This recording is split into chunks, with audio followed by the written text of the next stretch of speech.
பிரியமானவர்களே, ஆண்டவராகிய இயேசு கிறிஸ்துவின் நாமத்தில் உங்கள் யாவரையும் வாழ்த்துகிறேன். இந்த நாளுக்குரிய வேத வசனம் சங்கீதம் 91:14. அவன் என்னிடத்தில் வாஞ்சியாயிருக்கிறபடியால் அவனை விடுவிப்பேன். பிரியமானவர்களே, நீங்கள் கர்த்தர் மேல் வாஞ்சியாய் இருப்பீர்களானால் இனி கட்டுண்டவர்களாய் இருக்கப் போவதில்லை. பில்லி சூனியத்திலும் சாபங்களிலும் சிக்கிக் கொண்டிருப்பதில்லை.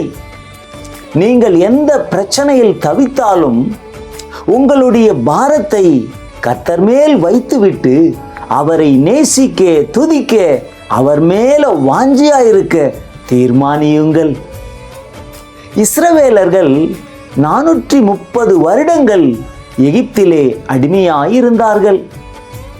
பார்வோன் ஒரு பக்கம் ஒடுக்கினான், மறுபக்கம் ஆலோட்டிகள் ஒடுக்கினார்கள்.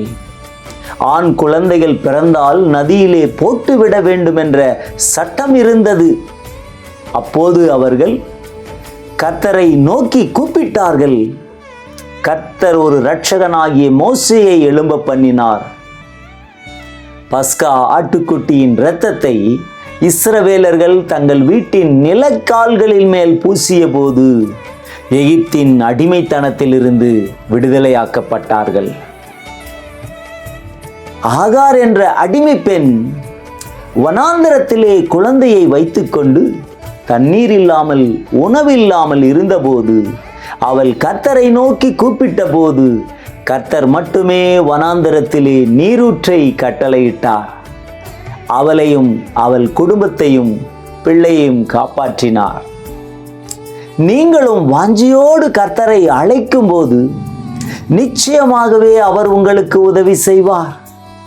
காரணம், தேவன் நமக்கு அடைக்கலமும் பலனும் ஆபத்து காலத்தில் அனுகூலமான துணையுமாய் இருக்கிறார். பாருங்க, இந்த வார்த்தையிலே நாம் தெரிந்து கொள்ள வேண்டியது என்ன? அடிமைத்தனத்திலே கஷ்டப்பட்ட மக்கள் கர்த்தரை நோக்கி கூப்பிட்டார்கள், கர்த்தர் அவர்களை விடுவித்தார்.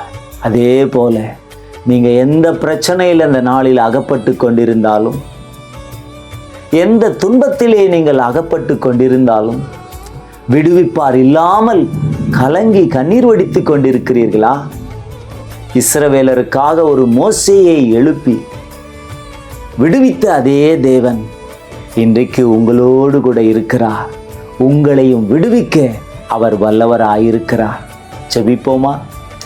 அன்பின் பரலோக பிதாவே, இயேசுவின் நாமத்தில் நன்றி சொல்கிறேன்.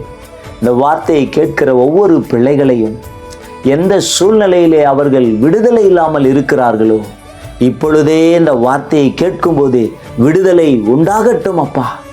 அவன் என்னிடத்தில் வாஞ்சியா இருக்கிறபடியால் அவனை விடுவிப்பேன் என்ற வார்த்தையின்படி பிள்ளைகளை விடுவித்து சந்தோஷம், சமாதானம், மகிழ்ச்சியினால நடத்த முடியாது ஜெபிக்கிறேன்.